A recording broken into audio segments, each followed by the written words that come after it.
Perfecto. Sí, cuando no hables, pues por el mute. ¿Dónde está el mute? Sara, ¿tenés auriculares por ahí? ¿Estás con la computadora vos? Vale. Sí, Con auriculares es mucho mejor. Voy. Ya estamos en directo, Mariel. Bueno, estamos esperando que Sara fue a buscar un par de auriculares. Muy buenas tardes, Argentina. Buenas noches, España, y muy buenos días para todos aquellos que estén amaneciendo. Estamos una vez más aquí en Familias Leonas CDH con un nuevo vivo. En esta oportunidad tenemos el honor de estar con la señora Sara Ortega Tapia. Ella es directora técnica de Fundación CADAC, Fundación Cantabria Ayuda al Déficit de Atención y Discapacidad. Bienvenida, Sara, a Familias Leonas CDH. Muchísimas gracias a vosotros por invitarme. Es un placer poder estar charlando con vosotras. Gracias a vos, la verdad que te agradecemos inmensamente el tiempo que nos estás dando. Ustedes son referentes nuestros, son nuestro ejemplo a seguir, nuestra inspiración. El material que tienen es increíble, maravilloso, así que inmensamente agradecida. Pues nada, os lo agradecemos mucho. La verdad es que eso es siempre lo que tenemos en mente. Al final somos una plataforma o queremos ser una plataforma de divulgación para aquellas personas que no tienen acceso pues a especialistas, a recursos sanitarios, a recursos educativos, a psicólogos, que tengan al menos un sitio en el que puedan encontrar información basada en la evidencia, de fácil comprensión y pautas muy concretas para que todo el mundo pueda aplicar en casa y sea una lectura muy fácil de entender, sin toda esa todos esos embrollos, decimos acá en la Argentina. Exactamente, todos esos embrollos científicos sobre fármacos y sobre la etiología, cosas muy concretitas. Que asusta muchísimo, muchas veces termina asustando. Exactamente, sí, porque pues cada caso es que es muy diferente, Hablamos del TDAH como si fuera una entidad en la cual todos los niños presentasen los mismos perfiles, las mismas dificultades, los mismos contextos, y al final yo lo que me doy cuenta por mi experiencia como clínica es que el TDAH no lo podemos reducir únicamente a un trastorno del neurodesarrollo o a un problema de conducta o a un problema cognitivo o atencional y ya está, sino que el TDAH explica una parte del comportamiento de los afectados y de los niños, pero solo explica una parte. Todo lo demás son otros factores que son intrínsecos al niño, a su contexto, a otras cuestiones como sus capacidades, sus intereses, sus posibilidades. Totalmente, sus posibilidades, y de toda esa mezcolanza pues obtenemos la respuesta final del niño. Entonces eso es lo que tenemos que tener en cuenta, y eso es muy importante trasladarlo a las familias, porque a veces las familias buscan, cuando acceden a la información, encuentran pautas generales, que son las que los profesionales creamos para que ellos puedan aplicar en casa o en las aulas. Pero ellos tienen que tener en cuenta que siempre hay un margen de, a la hora de aplicarlo, un margen, podemos decir, de error, o podemos decir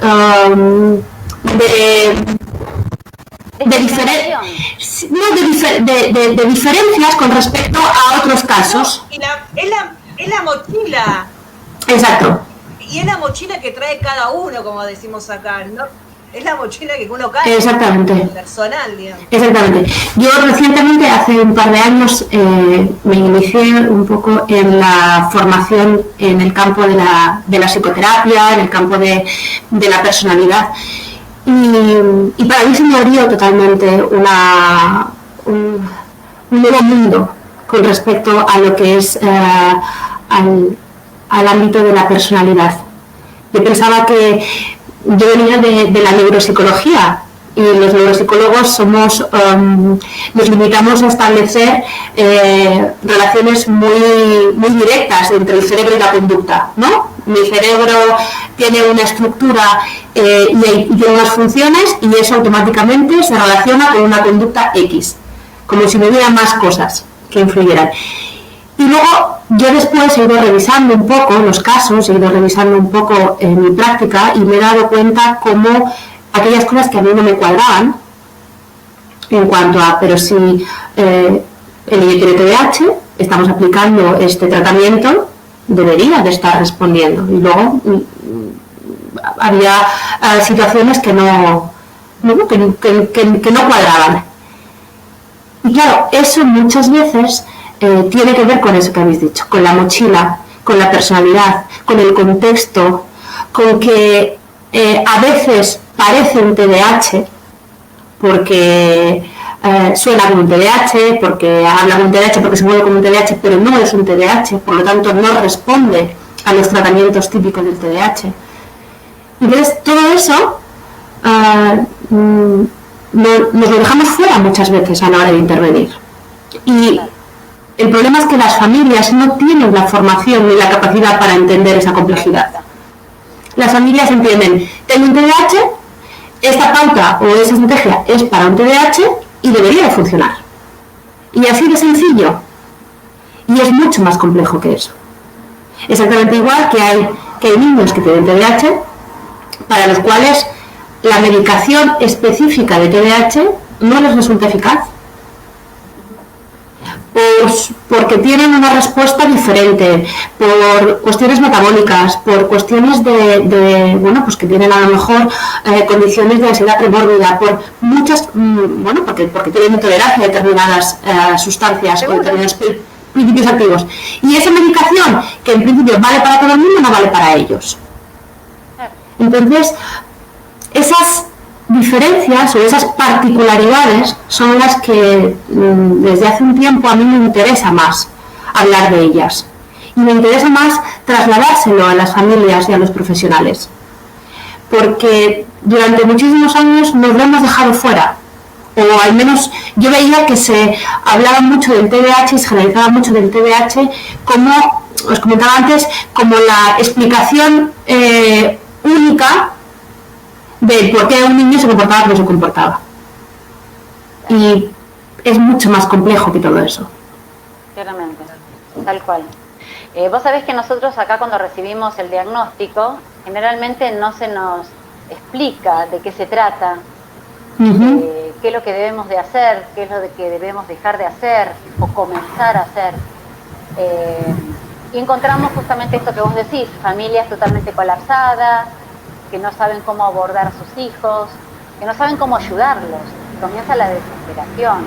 Y por el otro lado también encontramos familias que no hacen mucho caso a la situación porque tal vez naturalizan ciertas costumbres, porque tal vez por esta cuestión de que tiene un origen genético importante, mamá, papá lo hacen, entonces, bueno, está todo bien. El problema está cuando este niño sale, se enfrenta a la sociedad, y comienzan a aparecer estos comportamientos que no están bien vistos, estos comportamientos disruptivos, como nos suelen decir. Y ahí comienzan otros problemas. Ahí es donde aparece Familias Leonas. Nosotros estamos justamente para escuchar a estas familias que están en este estado de desesperación, que no saben qué hacer, los comprendemos, los consolamos, le damos herramientas, ayudas. Pasamos por eso previamente nosotros, digamos, nos encontramos con esta falta de información. Porque pasamos nosotros previamente por esto, digamos, no es que todos vivimos esto previamente y nos fuimos amoldando. Bueno, originalmente así se generó la Fundación CADA. Fueron una serie de... ¿Cómo se origina la Fundación CADA?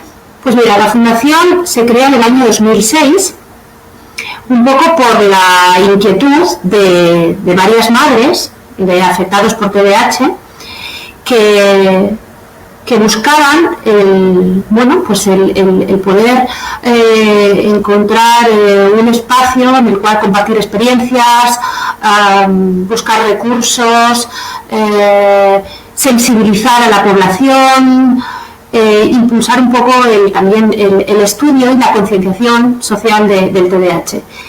Entonces, pues la presidenta, que fue quien capitaneó este proyecto, Regina Cobo, ella madre de 2 afectados por TDAH, fue la que creó la fundación.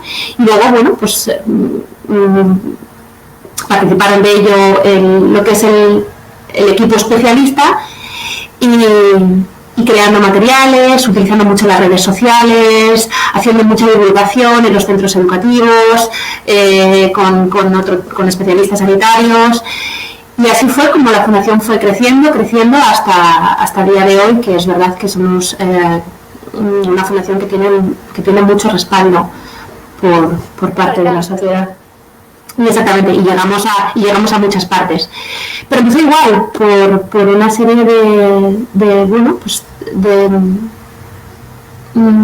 circunstancias en las cuales las mamás no encontraban recursos ni ayuda para... Los médicos tampoco les explican. Tampoco les explican de qué se trata. Claro. Se hace muy poca psicoeducación en la medicina en general. Eso cada vez está cambiando más, pero es verdad que la medicina va a tratar el síntoma y se olvida un poco de lo que es la gestión de la condición de la enfermedad y del tratamiento. Eso tiene una explicación también. Es verdad que el sistema público está muy limitado en cuanto a los tiempos. Entonces los psiquiatras no pueden pararse mucho a explicar los tratamientos y explicar, como decía antes, la complejidad del trastorno. Eso queda más relegado al ámbito privado. Pero aún así, nos encontramos con muchísimos casos de familias que necesitan volver otra vez atrás a el punto de partida, de decir, vale, oye, mi hijo tiene TDAH. ¿O qué es lo que tiene mi hijo? Porque puede ser TDAH, pueden ser otras cosas. Vale. Claramente. ¿Qué es? ¿Por dónde empezamos? ¿Qué es lo que hacemos? ¿A dónde vamos a llegar? Y ese es el paso fundamental. La psicoeducación es el paso previo. Es el primer paso. Absolutamente. Es el primer paso. Totalmente. Es donde se asienta el tratamiento. Claro. Sin psicoeducación no, es imposible, no se hace nada. Y la psicoeducación es un proceso largo. Porque la psicoeducación no solo es el explicar la situación o la condición a las familias. La psicoeducación también lleva consigo la aceptación y el afrontamiento del diagnóstico y del tratamiento. Por lo tanto, es un proceso que cada familia le lleva a su forma y le lleva a su tiempo. Porque claro, cuando tú le dices a una familia que su hijo tiene una condición o no es, como se dice ahora, se utiliza mucho el término neurotípico, y eso va a llevar una serie de requerimientos o de tratamiento, o de diferentes formas de afrontar las cosas de forma a lo largo de toda su vida, y que eso va a implicar... diferente, ni más ni menos. Claro, por supuesto, pero que va a implicar también cambios estructurales en la familia, en todo, en general, en la educación. Eso es una noticia difícil de digerir de primeras. Sí, aparte cuando escuchan la palabra trastorno, ya creo que ahí colapsan. Sobre todo el trastorno, lo que significa trastorno, Claro, y sobre todo el trastorno crónico, porque no es lo mismo el tener una enfermedad, que es una situación circunstancial, a entender que se abre ante ti un trastorno que va a cambiar toda tu vida y va a exigir cambiar todo tu entorno. Porque no solo el niño o la niña se pone en tratamiento, es que los padres también van a tener que cambiar su modelo educativo, sus rutinas, su estructura, incluso aquellas cosas de sí mismos que pueden estar interfiriendo, porque al final una familia es un sistema que se interrelaciona. Si yo no soy capaz como padre de gestionar bien la frustración o de gestionar bien mis emociones, no voy a poner en práctica aquellas pautas que necesito para controlar bien la situación de mi hijo, o no voy a ser un buen modelo para mi hijo. Entonces tengo que hacer yo mi propio trabajo personal.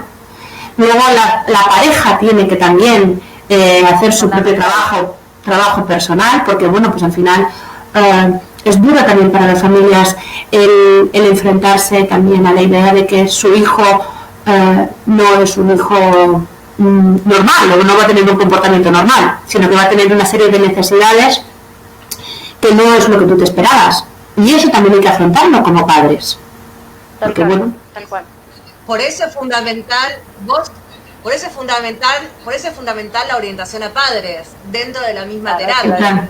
Digamos, que a los padres nos den las herramientas como para poder afrontar eso, sobre todo primero la aceptación, y una vez aceptado, cómo nos manejamos en el día a día, en la escuela. Creo que es fundamental el acompañamiento profesional a los padres. Totalmente, porque dentro de una terapia más de las que tienen que formar parte. Por supuesto, porque al final, lo que os comentaba antes, yo lo que me he dado cuenta es que los especialistas en TDAH íbamos siempre a las pautas, a la modificación de conducta, a identificar el problema diana, y entonces tienes que adoptar esta pauta, pero luego me di cuenta que estábamos siendo demasiado conductistas, demasiado conductistas. Y entonces estábamos dejando de lado una parte muy importante, que era la vivencia de las familias, no solo desde el punto de vista funcional, sino desde el punto de vista emocional. Porque claro, si yo le estoy pidiendo a un padre que gestione de una forma más adecuada su relación con su hijo, o que su hijo tenga un comportamiento disruptivo, como has dicho antes, en un momento dado, por ejemplo, en una situación social, ¿no?, en la que hay niños que se están comportando bien y su hijo pues está teniendo una rabieta. Y si yo le estoy pidiendo al padre que se comporte de una forma correcta en ese momento, claro, ese padre también tiene sus propias dificultades, porque pero claro, él también está pensando, ¿y por qué mi hijo? ¿No? Ahí hay 10 niños y tiene que ser mi hijo el que se porta mal. Tengo que ser yo el que tengo que estar trabajando, el que tiene que estar pendiente, ¿no? ¿Por qué me ha tocado a mí? Y entonces, esa parte de esa gestión emocional, de cómo los padres lo viven, como os decía antes, que les genera frustración, les genera desconocimiento, les genera rabia, les genera tristeza. Toda esa parte hay que trabajarla con las familias. Y es muy importante. No solo en esta situación hay que hacer esto, o tienes que ser más asertivo, o tienes que intentar utilizar un estilo educativo más basado en la disciplina positiva. Eso es fácil, pero luego todos tenemos nuestros propios mecanismos de defensa, tenemos nuestras resistencias, tenemos nuestras incoherencias, y es complicado. Y es muy complicado para un padre de repente... Para los padres es volver a empezar, dejar atrás un montón de hábitos de costumbre, volver a estudiar y comenzar una nueva vida. Exactamente. Esto cuesta muchísimo. Exactamente. La reprogramación es muy complicada y tiene muchas limitaciones, y eso lo tenemos que tener en cuenta, porque si no, todos empezaríamos en el gimnasio el lunes, todos nos pondríamos a dieta, todos dejaríamos de fumar y comeríamos cosas sanas cuando quisiéramos, ¿no? Y lo mantendríamos en el tiempo. Y eso no pasa. Entonces, pedirle a una familia que lleva muchos años funcionando de una forma, o a un padre o una madre que tiene ya su personalidad, que tiene su organización, que tiene su trabajo, que tiene su estilo educativo, que de repente, por el hecho de que reciba la noticia de que tiene un hijo con TDAH, sea una persona diferente o se comporte una persona diferente, eso es muy complicado. Sí, aparte, justamente que cada familia o cada ser humano tiene parámetros. Absolutamente. Esta necesidad de poner límites. Fíjate vos cuántas veces se nos acusa esto de ustedes no ponen límites, y dice el padre, pero yo pongo límites. Claro, la madre también pone otros límites. Hay que ponerse de acuerdo y poner los mismos límites. Claro. Los chicos con TDAH son otros los límites. Entonces, pero hasta en eso. ¿Cómo se hace? Discúlpame, ¿cómo se hace cuando un padre acepta y el otro padre no? Digamos, viste que cada uno tiene su momento, su tiempo, y ahí empieza, viste, que yo le pongo límites, el otro deja lo que es así, claro. Y se empieza como un resquemor hasta en la pareja también. Claro, volvemos a lo que hablábamos antes, es que es muy complicado, porque los límites ni siquiera están definidos objetivamente. Tal cual. Pero, es decir, yo le digo a un padre, hay que poner límites, pero lo que yo entiendo por un límite, la otra persona puede que no lo entienda igual. Entonces el límite en sí no es nada, no estamos hablando de es como si yo digo silla, pero la imagen que te viene a la cabeza de una silla es muy diferente a la mía, aun siendo el mismo concepto, ¿no? Una madera con un respaldo y 4 patas. Entonces cuando yo le digo a un padre hay que poner límites, es como si no le estuviera diciendo nada en realidad. Porque ¿dónde está el límite? ¿Cuándo está el límite? ¿En qué momento la madre y el padre se ponen de acuerdo para definir el límite y para aplicarlo en ese mismo momento? Entonces, si esto fuera tan fácil, los padres sabrían cuándo y cómo actuar en cada momento. Pero, claro, seguramente es que es muy complicado. Del libro y repetirían siempre lo mismo.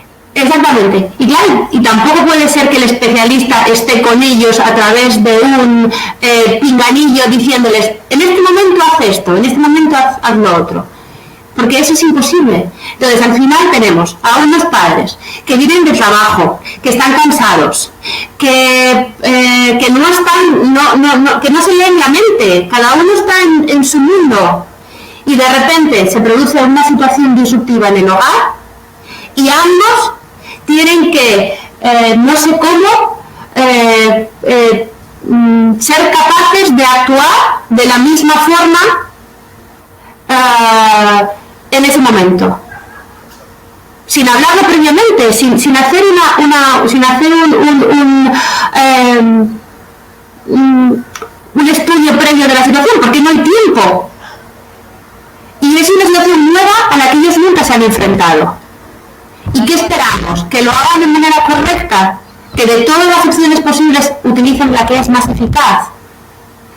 Es muy complicado. Realmente es exactamente. Es prueba y error. Y justamente nosotros lo que transmitimos es que no se frustren, porque probando vamos a ir viendo hasta dónde. Exactamente. No todos los límites son iguales, no toda la intensidad es la misma. Claro. Entonces, en el mientras tanto están estas personas ahí y lo que funciona, mejor, y lo que funciona pero que hoy se frustran. Exacto. Lo que funciona hoy no funciona mañana. Y lo que funciona hoy. Exactamente. Porque al final una familia es un sistema que está continuamente cambiando y evolucionando. Y los niños también. Los niños están muy evolutivo el TDAH, muy evolutivo. Absolutamente, tiene absolutamente. Que ver con un montón de cosas y sobre todo las ambientales, el entorno. Tal vez uno se levanta y cree que está un poco más chinchudo, pero no pasa nada, pero tu hijo percibe de una manera increíble que vos estás chinchudo y eso le afecta. Absolutamente, absolutamente. Porque al final el TDAH tiene que ver con la inhibición, simplemente, ¿no? Es decir, es un problema en la inhibición de los pensamientos, de los impulsos, del movimiento. Pero nada más. Las circunstancias son las mismas. Un TDAH no es cualitativamente diferente como pudieran ser los niños TEA. Los niños TEA son cualitativamente diferentes a los niños que no tienen TEA. Pero los niños con TDAH solo son cuantitativamente diferentes al resto de los niños. Simplemente ellos tienen más cantidad de energía, más dificultad para regular las mismas emociones que tenemos todos. Ellos las viven de una forma más intensa. Por lo tanto, los mecanismos de control que tenemos nosotros no son suficientes para su cantidad de emoción o de actividad. Simplemente... Ellos lo reciben todo exacerbado. Exactamente. Es que ellos están con unos niveles más altos que el resto. Exacto. Entonces, simplemente los mecanismos no están preparados para atender exactamente esas intensidades. Punto. Claro. Eso es un niño con TDAH. Pero sus circunstancias son las de todos. Él va a un colegio, que es un colegio el que sea, tiene una familia con unos padres, los que sean, pueden ser unos padres normales, pueden ser unos padres con patología, pueden ser unos padres con posibilidades, sin posibilidades, con más formación, con menos formación, como cualquier otra familia. Y luego el niño puede tener, aparte, otras condiciones. Puede tener más capacidad intelectual, menos capacidad intelectual, que no tiene que ver con el TDAH, son entidades aparte.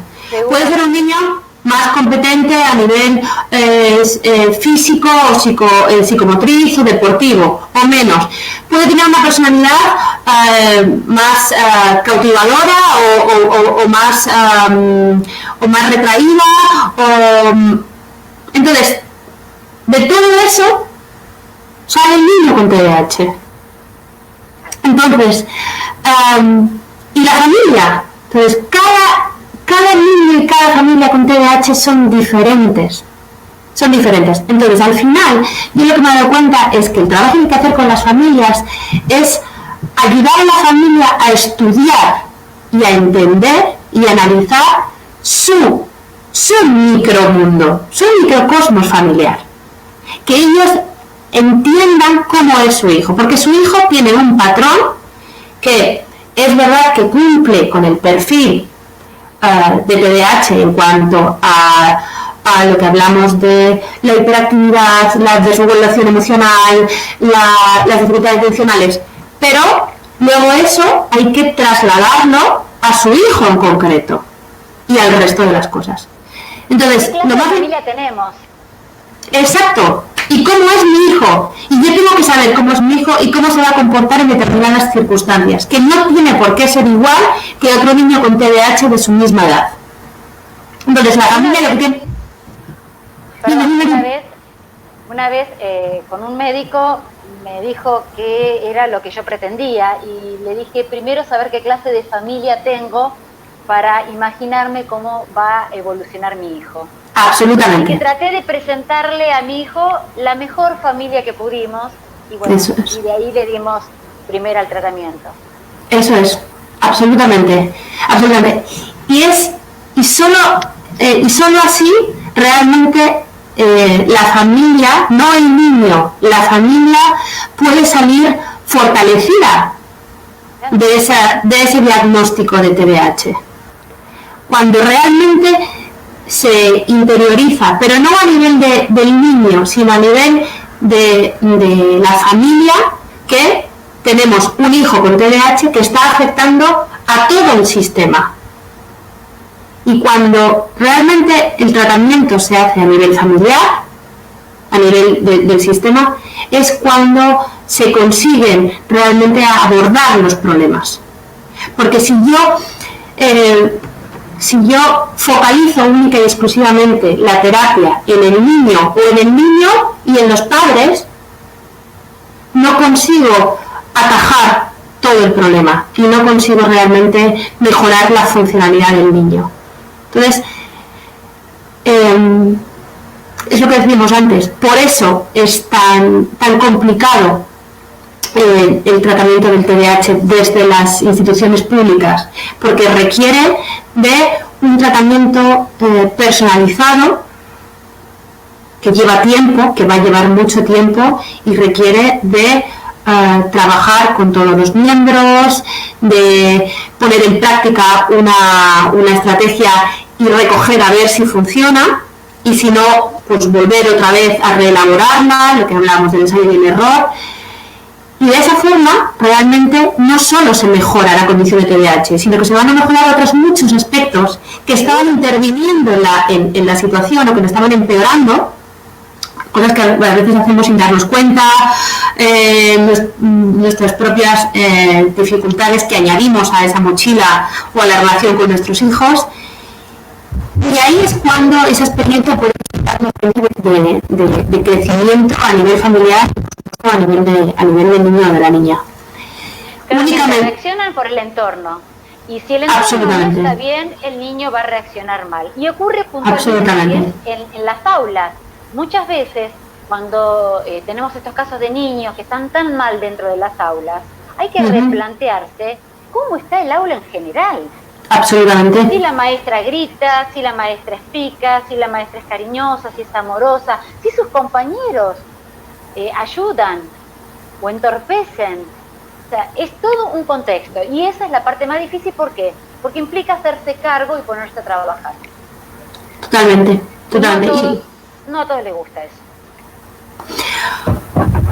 Es que cuando realmente tienes un niño, eres un maestro y tienes un niño con TDAH, eso implica darle la vuelta a tu forma, a tu estilo docente y a tu manera de gestionar tu aula. Totalmente. Y tu manera de interactuar o de acercarte a todos los niños, no solo al TDAH, sino al otro. Porque es verdad que los niños con TDAH son especialmente sensibles o receptivos a situaciones que puedan ser, a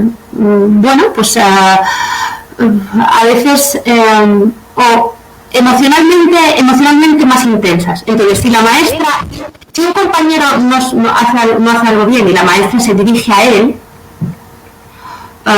ese niño lo va a llevar, lo va a coger. Totalmente. Si tiene un compañero que es más movido o que es más disruptivo, él va a copiar de él. Y entonces, tú no tienes otra vez que actuar solo sobre el niño, efectivamente, tienes que actuar sobre el sistema, que en este caso es el aula. Lástima que siempre lo descubren al TDAH, al niño con TDAH, porque no tienen esa rapidez, esa viveza que tal vez tienen los otros niños. Y él está copiando una actitud primaria, pero el que, es sancionado es el niño con TDAH. Claro, porque copiar a un niño que se comporta bien, que no se sale de la norma, eso no llama la atención, no es estimulante. Entonces al TDAH le pasa desapercibido. Pero aquel niño que es diferente o aquella situación que llama la atención, automáticamente ellos la cogen o la imitan o les interesa. Entonces, un maestro tiene el mismo trabajo que pueda tener un padre o una madre. Tiene que replantearse su aula, el grupo, el niño con TDAH, la relación que tiene con los demás, la relación que yo tengo con ellos, las estrategias que pongo en práctica. Y claro, eso es exigente y lleva mucho trabajo y tiempo. ¿Viste que esta situación de que te dicen, puntualmente hablo de la frustración, ¿no? Que ellos tienen tal vez una baja tolerancia a la frustración, se frustran más fácilmente que otros niños? Y en la escuela, en el ámbito educativo, a nosotros se nos reta mucho porque solemos interferir con situaciones que se manejan mal. Entonces, los docentes nos dicen, pero no los empañen tanto, no los consienten tanto, no los malcríen, déjenlo que se frustren. Yo llegué a entender en algún momento que la frustración era un método de estudio, que si vos no te frustrabas no aprendías. Pero yo lo que comprendí, y esto se lo traté de explicar una vez a una docente, que mi hijo cuando llegaba a una frustración se descompaginaba todas esas piecitas que nosotros habíamos apilado y que realmente no era necesario. Y bueno, la devolución de la docente me dijo, no solamente es para tu hijo, sino que es para todos. Recién ahora lo entiendo. Claro. Tal cual, la frustración es cuando los niños se frustran, al final lo que estamos diciendo es que se ven secuestrados por una emoción que es tan intensa que en ese momento les hace que ya no piensen, no monitoricen, totalmente, no atiendan, y entonces es como cuando uno tiene un ataque de ansiedad. Tú no le puedes pedir que actúe con lógica y con serenidad a una persona que está secuestrada emocionalmente. Pues a un niño es lo mismo. Cuando un niño está en frustración, olvídate, ahí ya lo perdimos. Lo único que puedes hacer es calmarlo, es intentar que se tranquilice, es darle tiempo para que baje ese nivel de activación. Y entonces ya sí, entonces ya se puede hablar y se puede replantear. Vale la pena evitar estas situaciones de frustración. Por supuesto. Ahora, una cosa es evitar la frustración como emoción, que esas situaciones de frustración que digo que no son útiles, no son útiles para el aprendizaje. Para nadie, No solamente para los niños con TDAH, para nadie. Para nadie. Es como cuando una persona llega, como los adultos llegamos a esos niveles de estrés, es que no son... A veces es un speech que se repite. Yo creo que es un speech viejo, antiguo, que se repite, que si vos no te frustras, no te haces hombre o no te haces fuerte. Total, es como lo que hablaba antes de los límites, ¿no? Es decir, tú no le puedes decir a un padre o a un maestro, tienes que dejar que se frustre. Tal cual, sí. Volvemos a lo mismo, que se frustre, la frustración, igual que el límite, ¿qué es? ¿Dónde empieza? ¿Dónde termina? ¿En qué situación yo tengo que dejar que se frustre? ¿Y cuánto? ¿Y qué entiendo yo por dejar que el niño se frustre? Entonces, ¿a cambio de qué? ¿A cambio de qué yo voy a permitir o acceder a esa frustración? ¿Qué voy a lograr? ¿Voy a lograr que aprenda más? ¿Voy a lograr que entienda? De ninguna manera. Retrocedemos todo, nos vamos todo para atrás. Por supuesto. Entonces, más que la frustración, los niños lo que tienen que aprender, los niños con TDAH lo que tienen que aprender es a convivir con ese malestar que les genera, y es un malestar que ellos te lo pueden describir perfectamente. Yo he trabajado muchos años con los adultos y ellos lo pueden explicar mejor. Que les genera la espera, o que les genera que las cosas no sean como ellos quieren, o el tener que renunciar a ciertas cosas que a ellos les apetece. Entonces, ellos lo describen como una sensación en los cuales se sienten molestos y entonces tienen que hacer, ¿no? Tienen que ir a hacer aquello que les está pidiendo en ese momento el cuerpo. Pero esa sensación es con la que ellos tienen que aprender a convivir. Ejemplo, yo muchas veces les decía, cuando tú quieres ingresar en algún sitio, en una página, y te dicen que esperes, ¿no? Y te pone una ruedita que tienes que esperar. Sí. Esa sensación que tienes como de impaciencia o de prisa, que todos la vivimos y es un poco molesta, ellos la viven muchísimo más. Y les molesta muchísimo más. Pero es algo con lo que efectivamente uno tiene que aprender a convivir, porque las cosas no son inmediatas y porque tenemos que demorar muchas veces las recompensas. Las cosas no son como nosotros queremos, ¿no? Eso es lo que, en eso se basa la frustración, en que las cosas no son como a nosotros nos gustaría.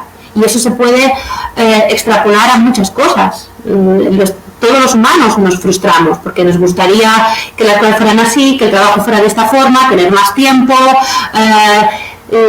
bueno, y otros aspectos vitales que también nos frustran. Entonces, eso es con lo que los niños tienen que aprender a convivir. Pero desde el principio, entendiendo como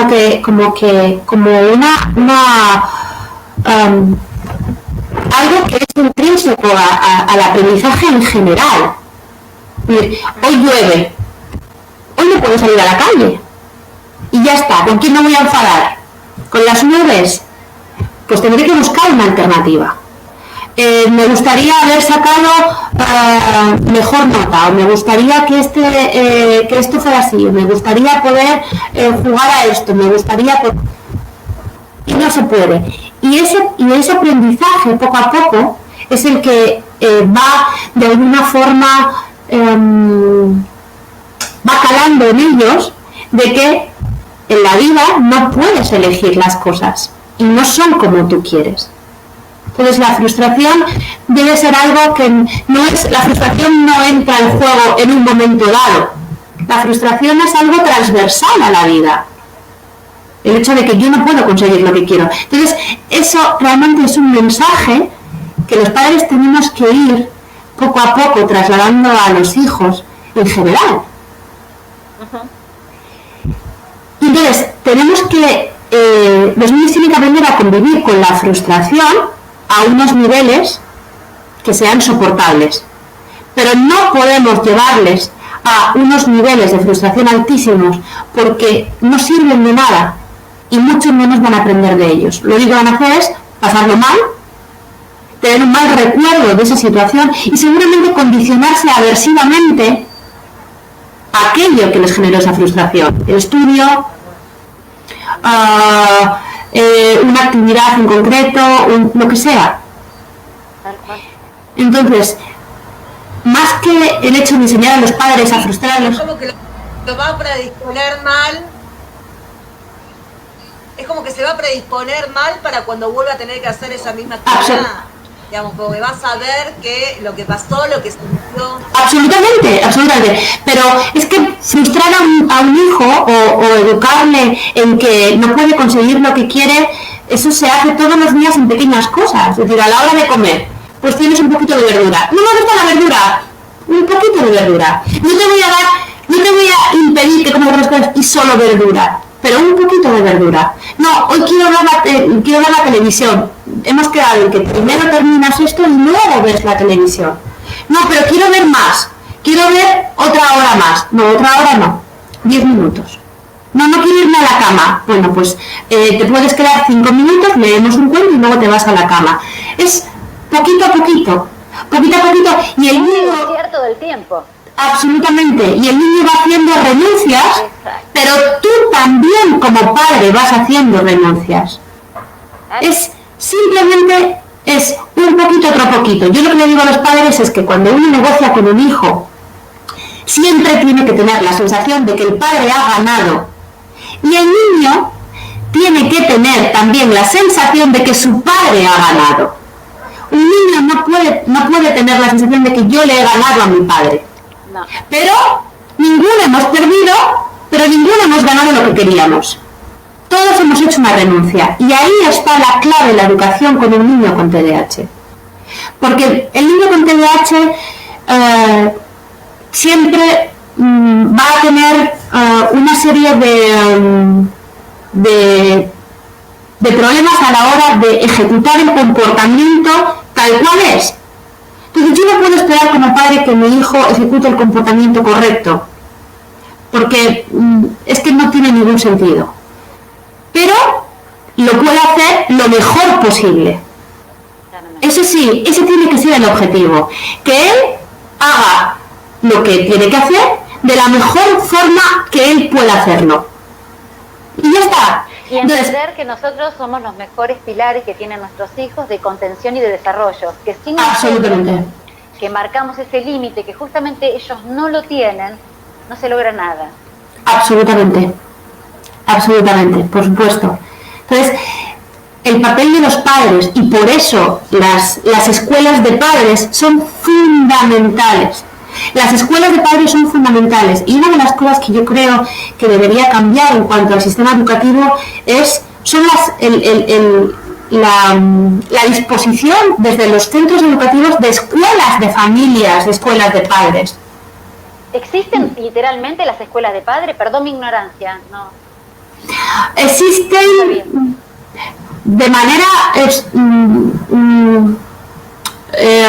existen puntualmente. Hay algunos centros que demuestran iniciativas en cuanto a escuelas de padres, pero todavía no es algo estructural de la escuela.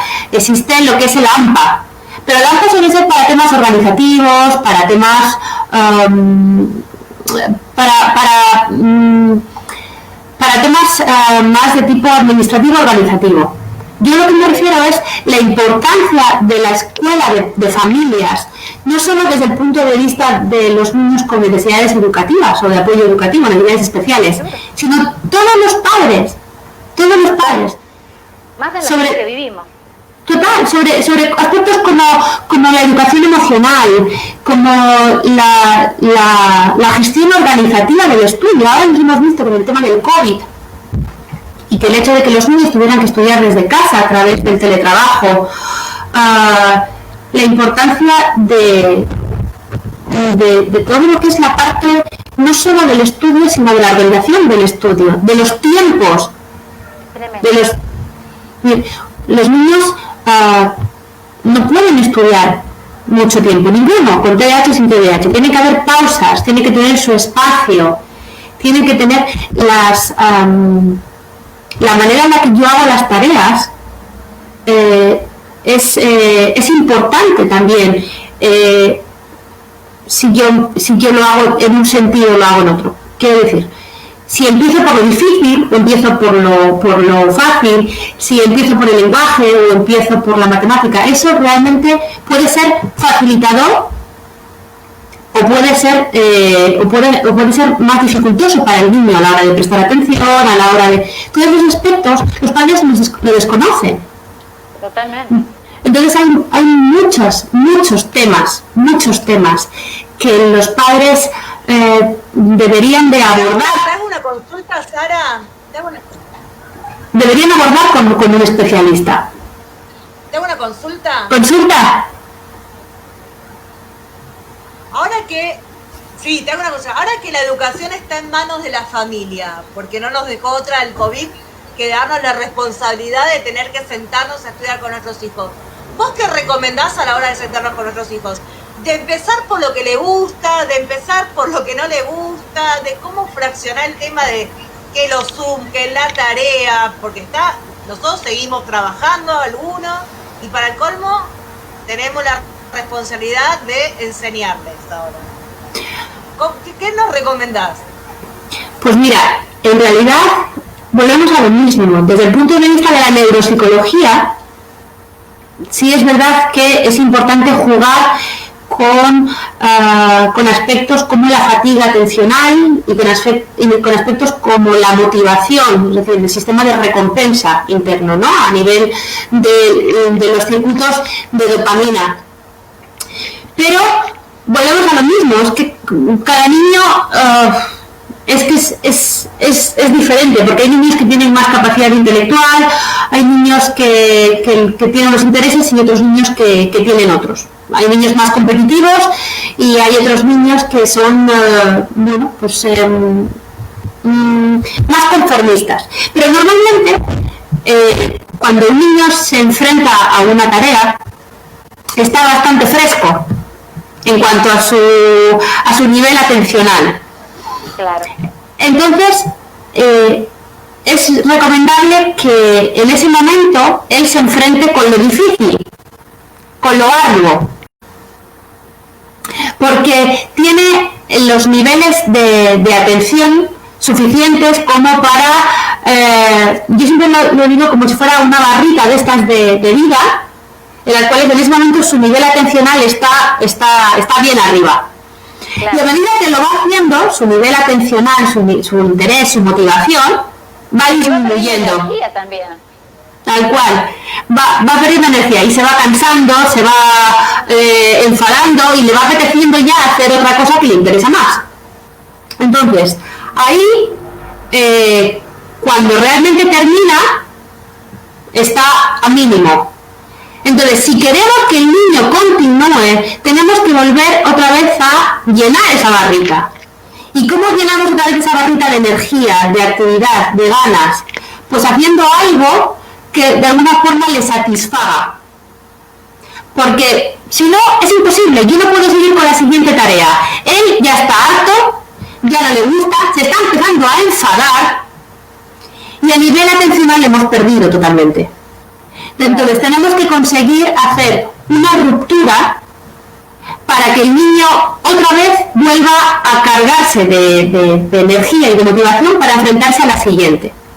Entonces, la naturaleza de la siguiente tarea puede ayudar a que el niño se cargue más o menos de energía. Entonces, la siguiente podría ser una tarea muy fácil, corta, rápida. Y entonces al niño le dices, venga, lo siguiente, esto te lo sabes. Esto no hay ningún problema.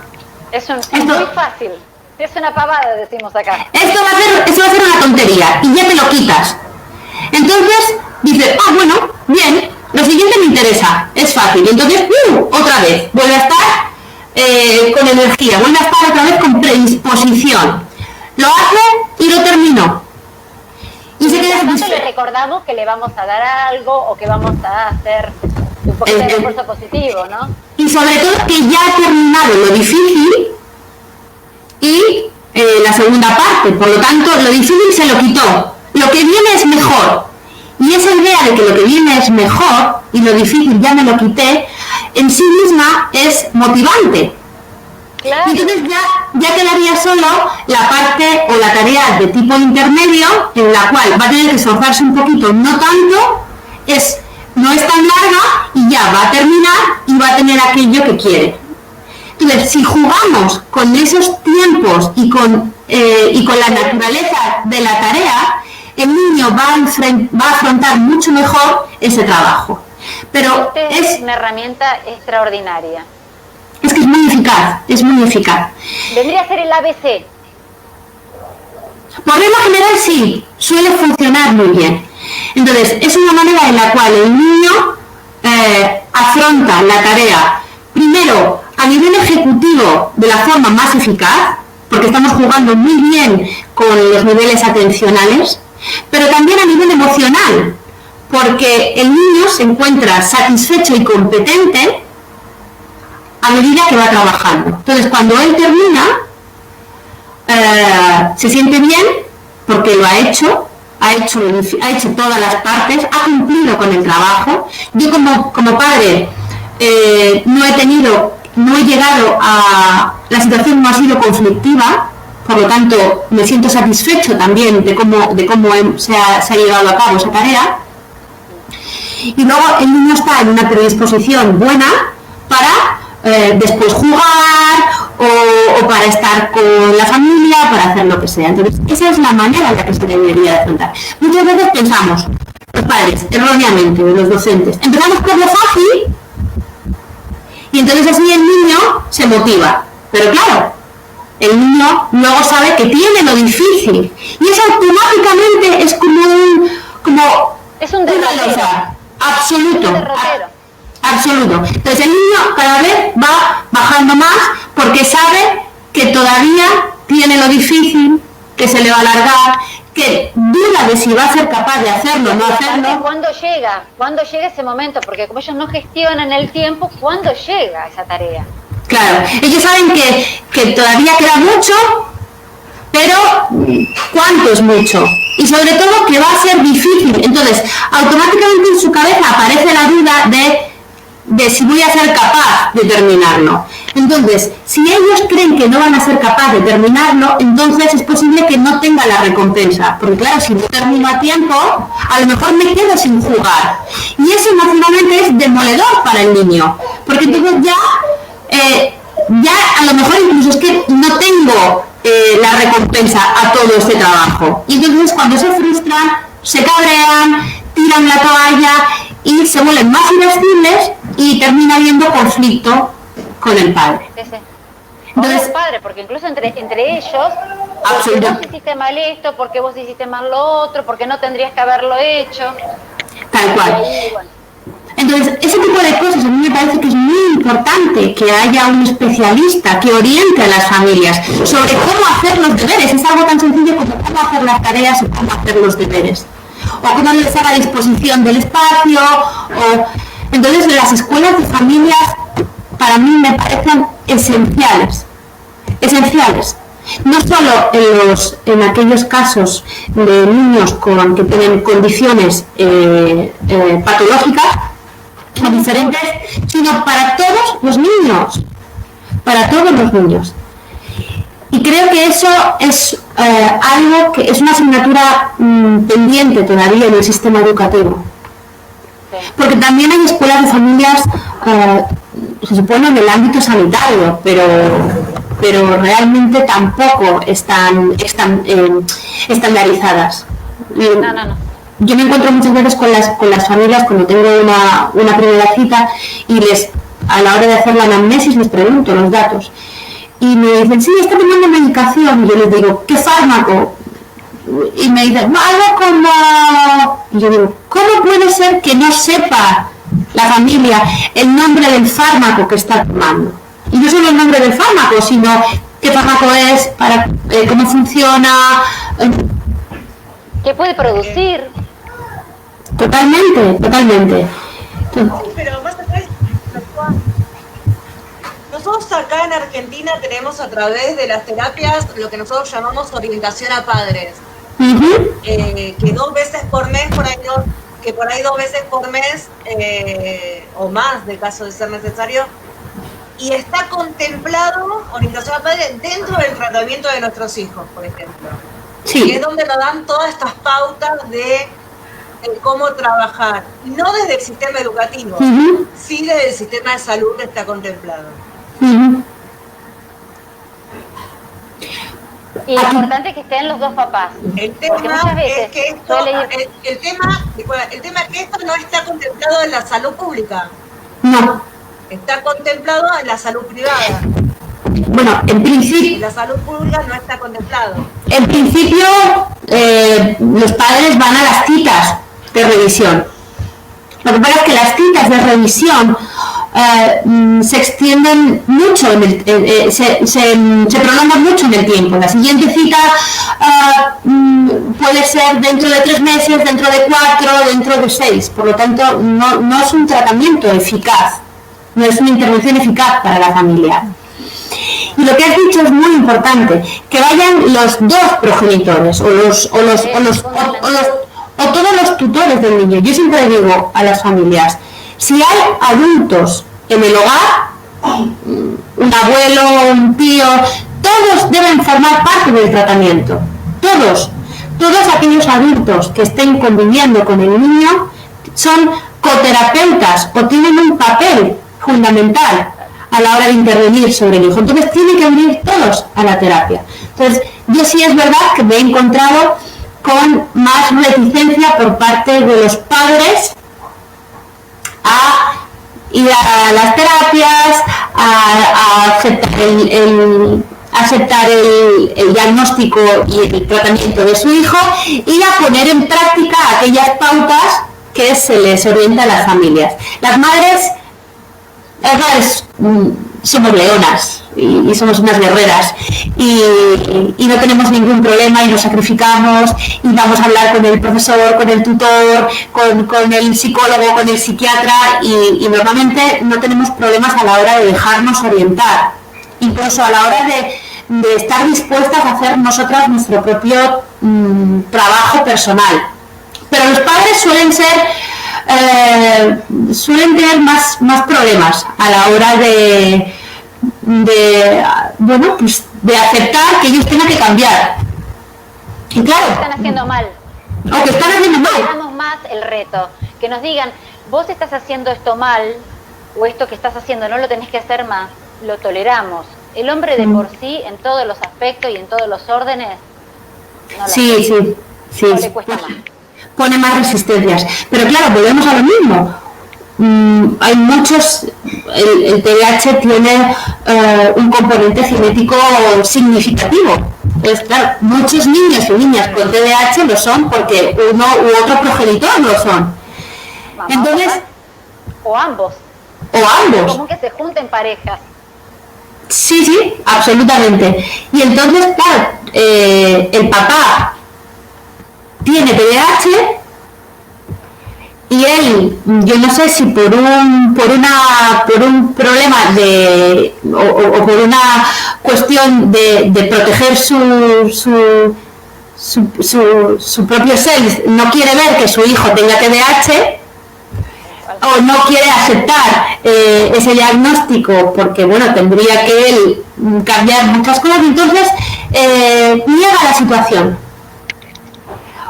y te dice que, bueno, que él era así y que no hay ningún problema, que mira lo bien que he salido yo. Y claro, te pones a analizar y dices, bueno, tampoco ha salido bien porque tienes un trabajo, pero hay muchas cosas de tu manera de comportarte que podrías mejorar, porque eres muy reactivo, porque eres una persona emocionalmente inestable, difícil, porque eres una persona, y claro, ellos te dicen, pero si yo he salido muy bien, yo no le veo problemas a mi hijo, ¿no? Entonces claro, en ese momento dices, uff, cuánto trabajo, pero cuando le propones que tiene que venir a terapia y que tiene que cambiar, vamos, o sea, sale corriendo. Y la madre que la encuentra como diciendo, ¿qué hago yo con esta situación?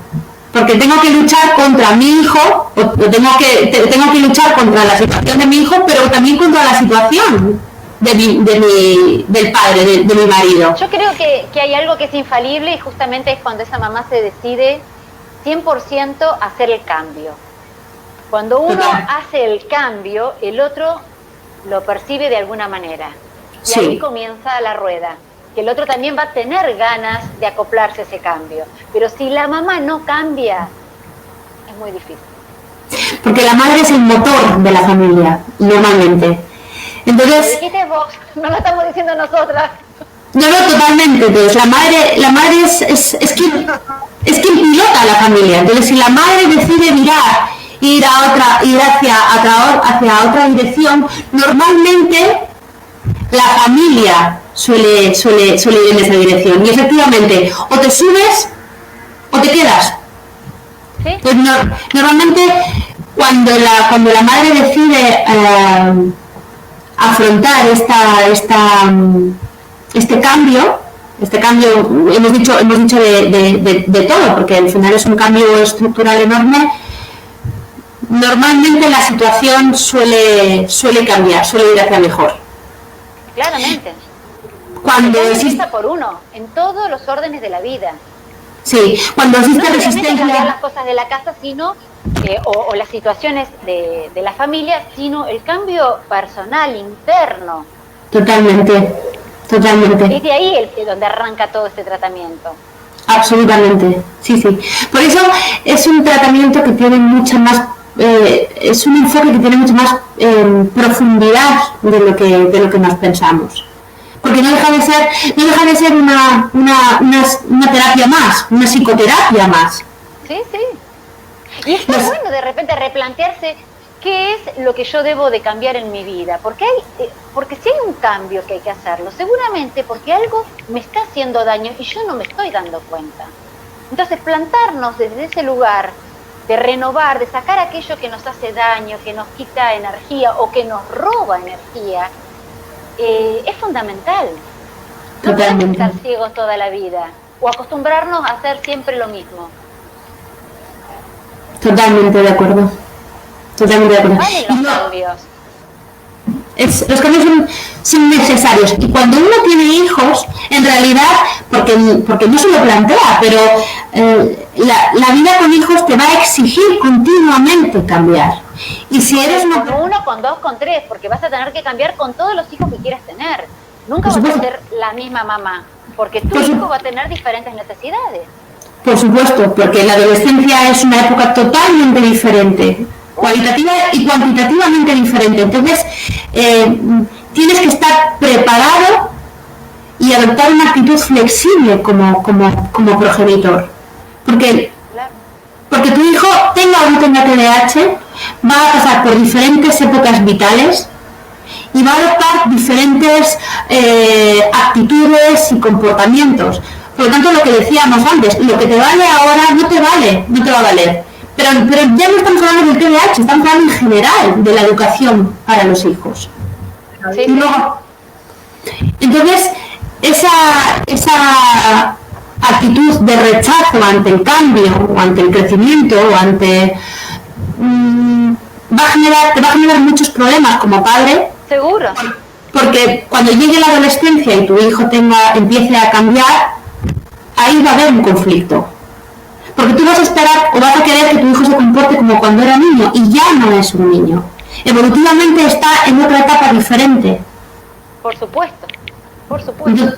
Entonces, simplemente lo que estamos haciendo, lo que estamos planteando es que cuando tú tienes un hijo con TDAH, te ves forzado, quizá antes, a hacerte este replanteamiento de tu familia, de tu papel como padre, de tu relación con el entorno, de tus hijos, de lo que tú, de lo que hablábamos, ¿no? De aspectos que tienen que ver contigo como madre. Bueno, pues tú esperabas tener un hijo y ya resulta que tienes otro, y luego pues eso también tienes que aceptarlo. Entonces, cuando te viene el diagnóstico, simplemente te ves forzado a hacer ese proceso. Pero es un proceso que igualmente lo ibas a hacer de manera natural. Tal cual, no lo haces ahora, lo vas a hacer más adelante. Exactamente, porque lo ibas a hacer de manera natural cuando tu hijo fuera adolescente o cuando tu hijo... Pero simplemente te llega de repente, y entonces tienes que poner... todo va más rápido y hay más premura por hacer ese trabajo como padres y con la familia. Pero igualmente es un proceso natural que toda familia tendría que hacer. Claramente. Sara, ¿sabes qué te quería preguntar, que me quedó pendiente? ¿Hay alguna forma de poder evitar crisis en la familia? Más allá de toda esta psicoeducación, por ejemplo, estas situaciones de impulsividad que tantas veces nos consultan las mamás, que no pueden manejar la impulsividad o los desbordes.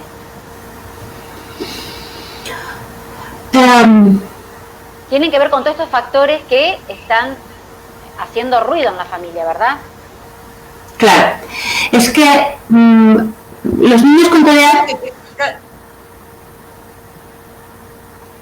Yo lo que creo que podés prever algunas situaciones, digamos. Pero algunas situaciones que por ahí son repetitivas frente a una cosa en particular, pero no creo que... Exacto. Tú puedes tratar aquellas situaciones que son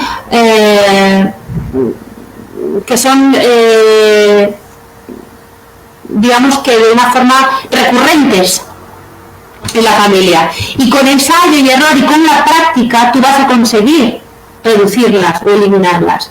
Pero los niños con TDAH son reactivos a las situaciones. Entonces, si yo vengo cansado, pues y vengo con pocas, vengo con menos predisposición a poder gestionar bien una situación, el niño se va a poner más nervioso y entonces va a tener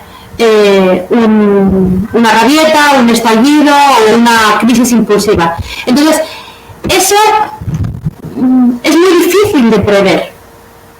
Muy difícil, porque ni siquiera yo como padre sé que iba a reaccionar así. Por lo tanto, ¿cómo voy a poder abordar esto? Y luego en el momento en el que ya la cosa ha estallado, es difícil conseguir bajar, cuesta, lleva tiempo conseguir bajar. Pero ¿cómo bajar. Cambia cuando vos le explicás que recién llegas de tu trabajo, que estás cansado, agotado, que necesitas estar en silencio un ratito y te puede dar tantos minutos para que vos te acomodes? Absolutamente. Y ahí te evitaste un desborde. Eso es. Ellos entienden perfectamente.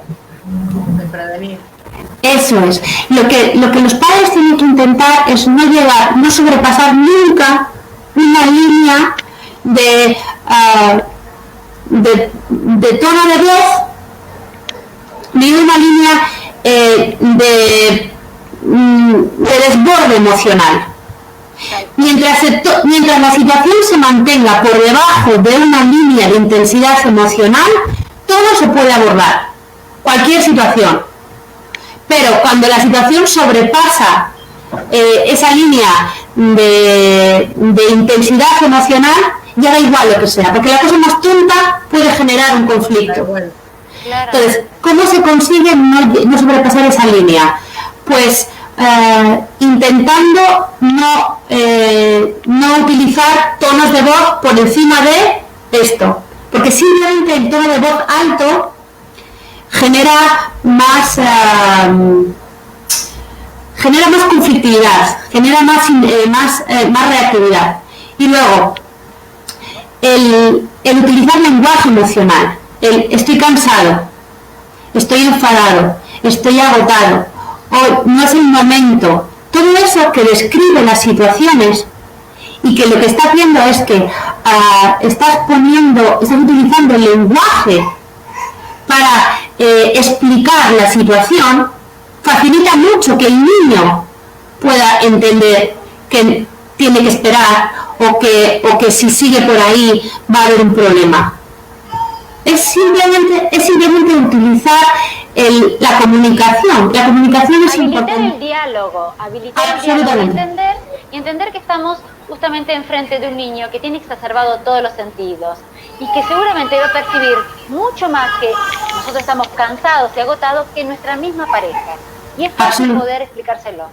Absolutamente, porque caemos... Son muy amorosos ellos. O tal vez le das un abrazo que creo y ya que es está. fundamental. Otra cosa... No, o la anticipación.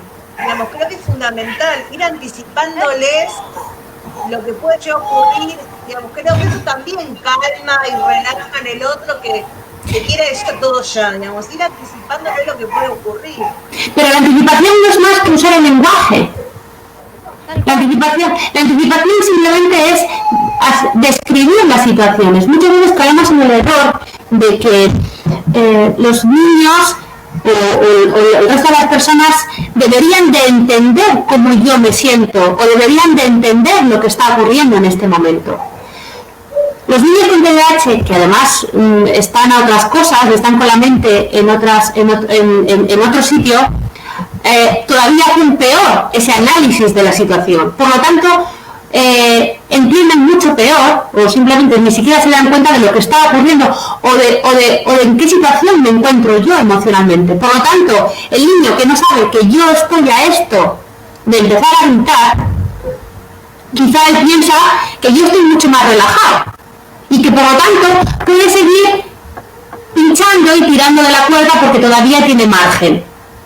Si yo utilizo el lenguaje y la comunicación para exponerle cómo me encuentro y cómo está la situación, el niño tiene herramientas para poder decidir y para poder realmente entender cómo está. Entonces, luego ya es cuestión de que el niño decida si quiere seguir haciéndolo o quiere no hacerlo, pero al menos se lo estoy facilitando. Entonces, es muy no importante. solamente con el lenguaje verbal, sino también con señas, a veces consensuar señas, decirle, bueno, esta seña significa que podés, esta seña que no podés, hasta acá estoy, espérame. Yo empecé con señas porque mi hijo no hablaba, entonces Claro. yo entendía perfectamente hasta dónde y cuándo. Claro, exactamente. Nada, es eso, es comunicarse. Totalmente. Y al mismo tiempo que yo voy explicándole cómo me siento yo, para que él pueda entender lo que a mí me está pasando, tengo que ayudarle, sobre todo cuando son niños pequeñitos, a hacerle entender qué es lo que está sintiendo él. Entonces, te estás poniendo muy nervioso. Te estás poniendo muy nervioso y vas a empezar dentro de poco a querer esto y entonces no te lo voy a dar y te vas a enfadar y al final vamos a tener un conflicto porque yo estoy perdiendo la paciencia o porque yo no tengo tiempo y ahora no puedo atenderte. Entonces, como te estás poniendo nervioso, lo mejor que podrías hacer es ta. Entonces, de esa forma yo al niño le estoy, por una parte, explicando cuál es la situación, cómo me encuentro yo y cómo se está encontrando él. Porque muchas veces le decimos al niño, me estás enfadando, y el niño sigue por inercia, pero no le estoy diciendo al niño, no le estoy ayudando al niño a que entienda cómo está él. Claro. Evidentemente hay una cuestión que nosotros no medimos y es tan simple, que es ver la velocidad que llevamos nosotros los adultos y la velocidad que lleva el niño. Total. Entonces, a veces nosotros creemos que ellos están tan acelerados como nosotros y no, todo lo contrario. O al revés, Exactamente. viceversa. Entonces medir esa velocidad, emparejar esa velocidad, ayuda a consensuar de ahí en más. Exactamente, tal cual. Porque bueno, es que estamos, los niños ven el mundo de una forma muy diferente a como lo ven los adultos. Entonces no podemos esperar estar en sintonía con ellos. Pero no estar en sintonía no significa que no haya armonía. Entonces, yo puedo tener más paciencia, o puedo estar más cabreado, o puedo estar más cansado, pero mi hijo está en una situación diferente. Él tiene mucha actividad y le apetece hacer esto y está muy contento, y yo tengo que, aún con mi situación, tengo que ser capaz de relacionarme con mi hijo y de abordar la situación con mi hijo, que él tiene mucha más energía. Claro, y eso es vivir con armonía, porque como siempre decimos, no existe vivir armoniosamente, sino con armonía, con esos detalles, con esos tips que vamos poniendo en determinadas situaciones. Eso es. Y no tendría que pasar a mayores. Eso es. Y luego asumir y aceptar que un niño con TDAH siempre va a exigir a los padres pues que tengan que gestionar estas situaciones pues de una forma más analítica, más literal, porque ellos necesitan verlo, necesitan palparlo, percibirlo. Eso es, que van a tener que hacer un esfuerzo personal también para ellos controlar la situación, y que esa va a ser la realidad pues de su familia, por el hecho de que les ha tocado que tener un hijo con TDAH. Otro tipo de comunicación, ni más ni menos, nada grave. Eso es, exactamente, no es nada grave, simplemente es una cuestión de que hay que tener en cuenta ciertas cosas que quizás si tu hijo no tuviera TDAH, pues a lo mejor no le dabas tanta importancia, o podrías pasarlo. Convertir en una familia hermosamente diferente, nada más. Eso es, tal cual, y ya está. Y no es más, hay otros trastornos que sí realmente son más graves, son más diferentes, o que realmente tienen otra tensión también, otro desgaste. Totalmente. Físico, a veces físico, emocional. Sí, o las situaciones. Nosotras estamos, por lo menos las mamás que tenemos niños hiperactivos, nos viene bien porque estamos en forma, ¿viste? Tenemos que movernos sí o sí, de alguna manera. Sí, y cognitivamente también, porque tienes que estar a muchas cosas. Es un entrenamiento de memoria de trabajo fantástico. Totalmente. Fantástico. Mejoran los síntomas del TDAH en el adulto de una manera que no te puedo explicar. Tal cual, sí, por supuesto. Y luego, pues al final los niños con TDAH muchas veces pues desarrollan estas personalidades más desorganizadas, más carismáticas también, más creativas. ¿Sí? Y pues igual que si tuviéramos un hijo con poca capacidad para el estudio o intelectual, no esperaríamos de él que fuera un notario ni un abogado. Pues cuando yo tengo un hijo con TDAH, pues también tengo que aceptar que puedo esperar de él, o podré esperar de él algunas cosas, y que se le dará mejor unas cosas, y quizá pues el estudio, pues no en todos los casos será la meta final, y ya está. Pero esperar que sea feliz, es que... La construcción es que sea feliz. Es lo que deseamos cada padre, ¿no? Que nuestros hijos sean felices. Absolutamente. Hagamos esa vida un poco más feliz y dejemos de dar tantas vueltas, porque la verdad absolutamente, no tiene ningún sentido. Absolutamente. Y la felicidad al final es que el día a día sea, exactamente, tú lo has dicho, que en el día a día haya armonía. Que el día a día sea... Poder irte a la cama y despedirlo con un abrazo y no con un enojo, porque muchas veces los papás están enojados porque tuvieron un día fatal y porque el niño hizo un montón de cosas que los papás llegan a un momento que dicen, me lo está haciendo a mí. Llegamos a eso, ¿no? A entender eso. Entonces, bueno, que el fin sea poder despedir a nuestros hijos en el sueño con un abrazo y nada. Y mañana poder empezar. Exactamente, eso es. Y al día siguiente pues habrá otras batallas que habrá que librar, y ya está.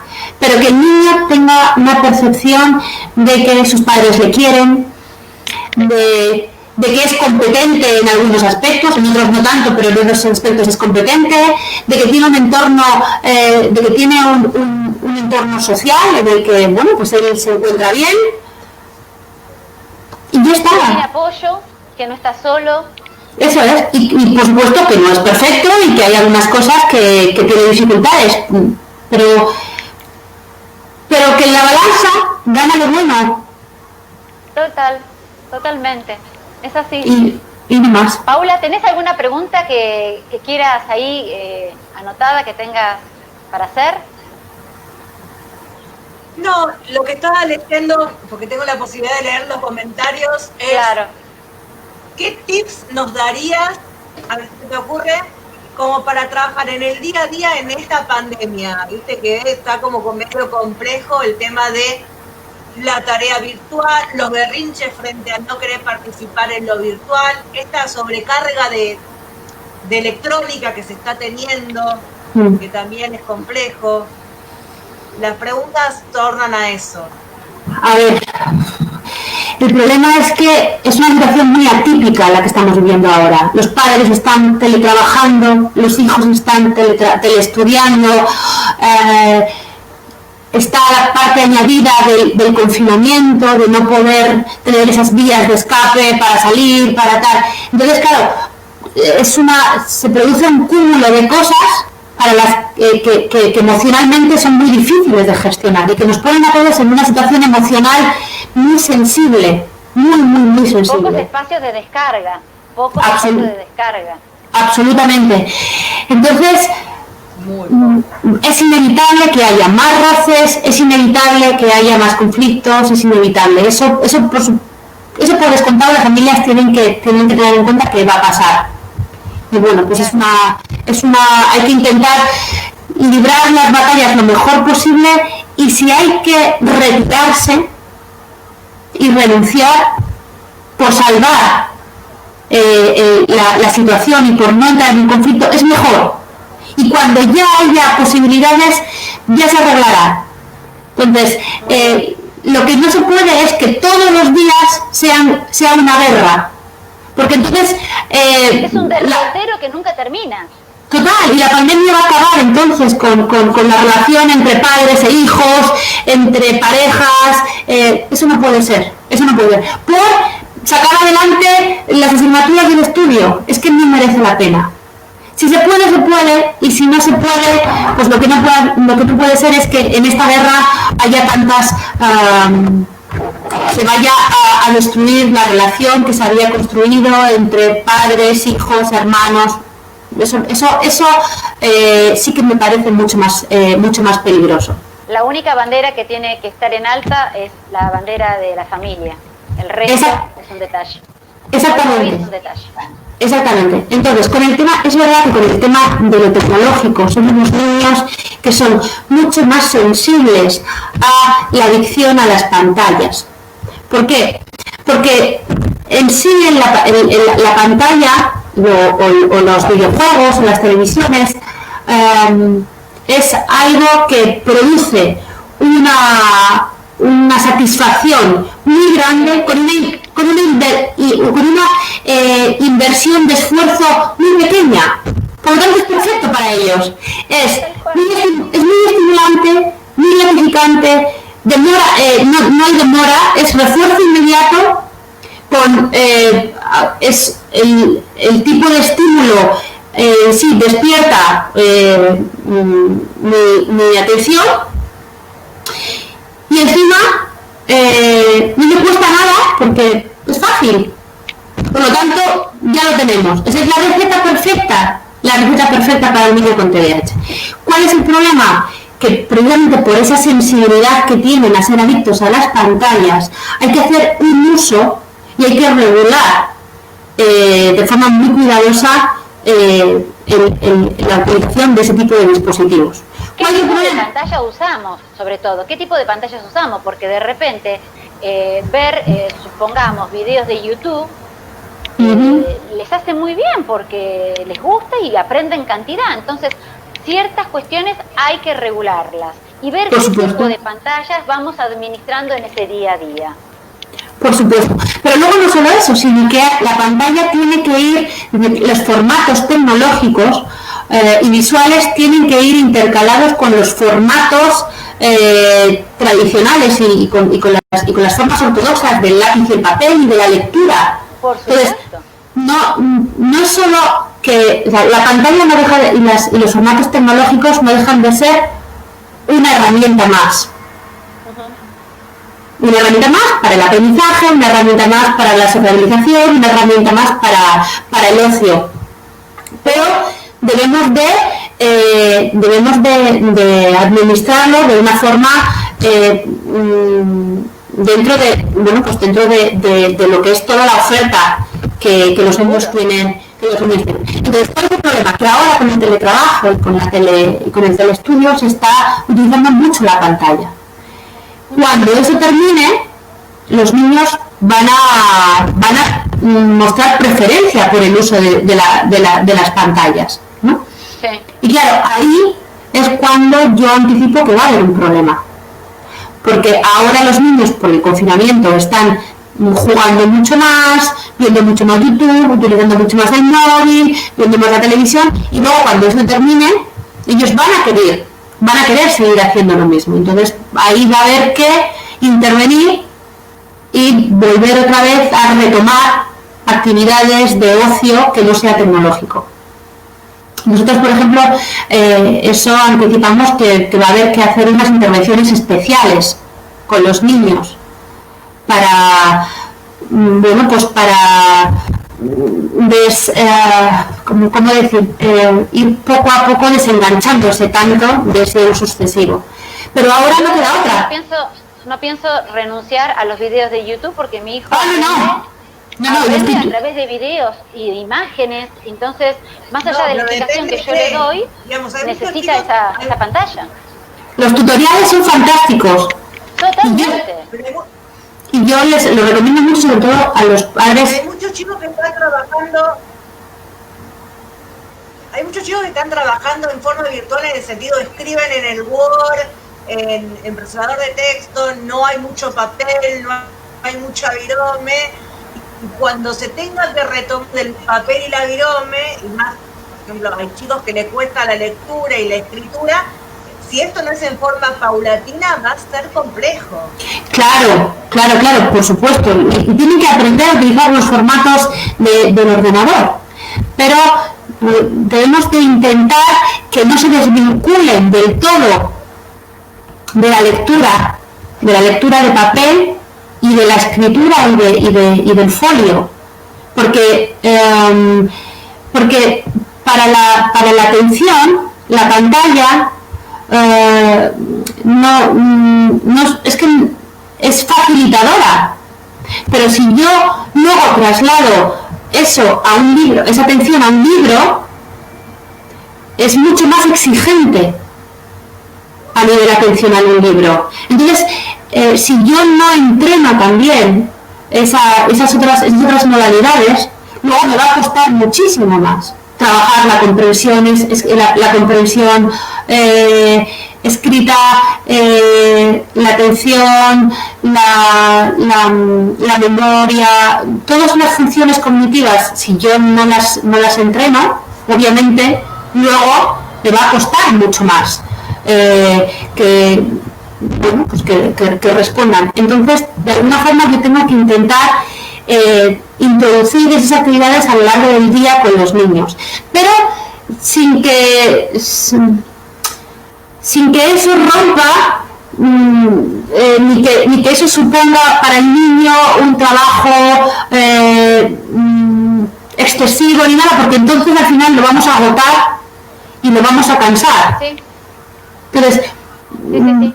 puede ser lectura de a poquito que empiecen a trabajar con lápiz y papel, si va a ser un estándar en escuelas, de a poquito, incluso teniendo en cuenta que dentro, en casa, en el ámbito del hogar, uno puede ir mediando los tiempos. Eso es tal cual. Poquito a poquito volver otra vez a retomar esas actividades. Pero puede ser a través de un diario, puede ser a través de poquito, o se puede escribir, o se puede leer un cómic, una revista, lo que sea, pero no de una forma impositiva de ahora vas a hacer esto, ahora vas a dar, porque no tienen esa vía de escape que decíamos. Entonces los niños así rompen emocionalmente, porque no pueden más. Y siempre lo que hay que intentar es eso, es que el número de conflictos, que el número de situaciones conflictivas en la familia sea el menor posible, porque eso va erosionando las relaciones. Entonces, si porque el hijo, o porque mi hijo lea o tal, eso me va a generar un problema, pues entonces es que no merece la pena. Tal cual.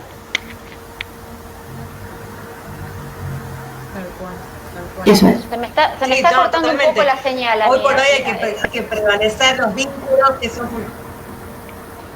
No, hoy por hoy hay que prevalecer los vínculos, la familia, y después va a dar tiempo para seguir trabajando en profundidad. Totalmente. Si es una situación extraordinaria para todos vamos a tener que volver. Los que estamos teletrabajando, cuando volvamos a la forma presencial, nos vamos a encontrar torpes, nos vamos a encontrar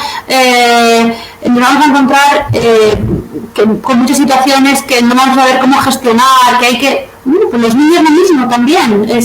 Tampoco podemos pretender que para ellos sea una situación perfecta cuando no lo es para nadie. Seguro. Pues es una situación anómala en la cual... Nadie estaba preparado para esto. ¿Ves que Claro, nadie estaba preparado para esto, digamos, nos agarró a todos de sorpresa y vamos haciendo en la medida que vamos pudiendo, porque la verdad es que... Ahora mismo lo que hay que hacer es... un manual para... Claro, ahora mismo lo que hay que hacer es sobrevivir. Funcionalmente y emocionalmente tenemos que sobrevivir. Y luego ya podremos vivir y vivir bien. Pero ahora, con que salgamos adelante, ya está, es suficiente. Tal cual, comparto absolutamente. Eso es. Pues no sé. Se me está cortando Chicas. mucho la comunicación, chicas, por eso me quedo en silencio, para no pisarlas a ustedes. Sí, a mí también, un poquito. No. Bueno. Sara, es un placer. Sí, estaba como medio fallando. Sara, un placer, la verdad, hablar con vos en representación de la Fundación, que todas aquellas que empezamos googleando su página y leyendo y nos fuimos psicoeducando gracias a ustedes. La verdad es que es un placer que hayan aceptado esta invitación. No, el placer es nuestro, el poder, pues charlar pues al final con familias que hacéis un trabajo fundamental y que es muy importante porque normalizáis, porque ayudáis a otras familias a ver que no es tan dramático, porque se os ve con energía, se os ve optimista, se os ve... pues sois un ejemplo de que se puede ser muy feliz y que se puede llevar adelante perfectamente sin complicaciones, pues recibiendo apoyo, sabiendo dónde acudir para buscar información, pero ni mucho menos es algo por lo que sentirse, no sé, desgraciado, para nada. Hay otras cosas que... El TDAH te anima a hacer ese cambio que debes de hacer y que tal vez no te enteraste. Efectivamente, exactamente, así es. Os agradezco muchísimo la invitación, me ha encantado hablar con vosotras, me parece muy importante hacer esas actividades de divulgación y bueno, pues que sepáis que seguiremos haciendo materiales, seguiremos generando recursos abiertos para que todas las familias puedan acceder a ellos, que es lo más importante. Y bueno, pues estamos aquí para todas las veces que queráis, charlar, compartir Muchas gracias. Sabemos que tenés un bebito que ya nos presentaste y que seguramente te debe de estar llamando. Sí, ya. Yo debo de estar... Reclamando. Sí, ya me toca ir a Te vamos atenderle. a liberar, Sara. Un placer. Realmente sos Un un beso. ser encantador, amorosa. Me alegro. Explicaste de una manera increíble y creo que todas las mamás deben estar súper agradecidas por todas las cosas que dijiste. Me alegro mucho. Agradecemos Me alegro mucho. infinitamente. Saludo a tu hermosa familia. Y a vosotras. Muchísimas Sí, muchas gracias. gracias. Un beso gigante. Mucha suerte. Nos volvemos a encontrar. Adiós. Gracias.